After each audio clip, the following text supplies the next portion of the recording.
ताज्या बातम्यांसाठी ABP माझाला subscribe करा आणि बेल आयकॉन प्रेस करा। आता जाऊया सिंधुदुर्गात। तिकडे वेंगुर्ल्यातील प्रमोद गावडेंनी गवत आणि कुल्फीच्या काड्यांपासून कलाकृती साकारली आहे। या वस्तू बनवण्यासाठी ना कुठला खर्च आलाय ना कुठलं भांडवल लागलंय। बघूया।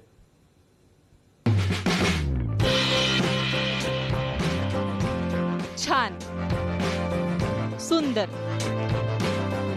उत्कृष्ट अशा कितीही उपमा दिल्या तरी कमी पडतील। एवढ्या सुंदर कलाकृती वेंगुर्लेतील प्रमोद गावडे यांनी साकारल्या आहेत।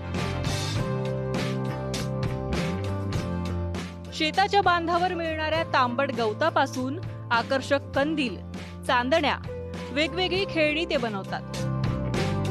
तांबट गवतापासून साकारलेल्या वस्तूंना मोठी मागणी होऊ लागली।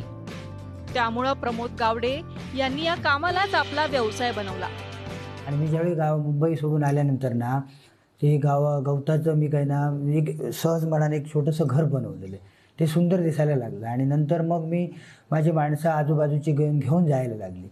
जाता जाता जाता मला त्याची कशी आवड झाली, त्याच्यापासून मला कसं पैसेही मिळायला लागले आणि माझी आवडही निर्माण झाली।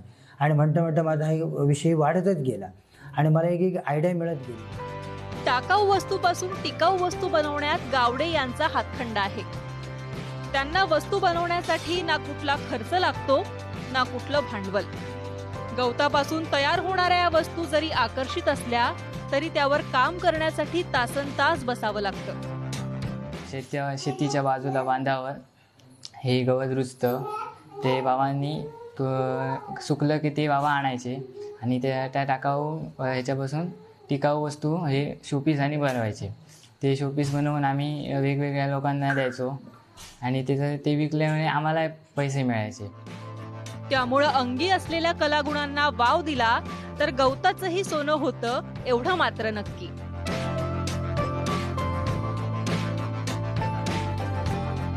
सिंधुदुर्गहून सदाशिव लाडसह ब्युरो रिपोर्ट, एबीपी माझा।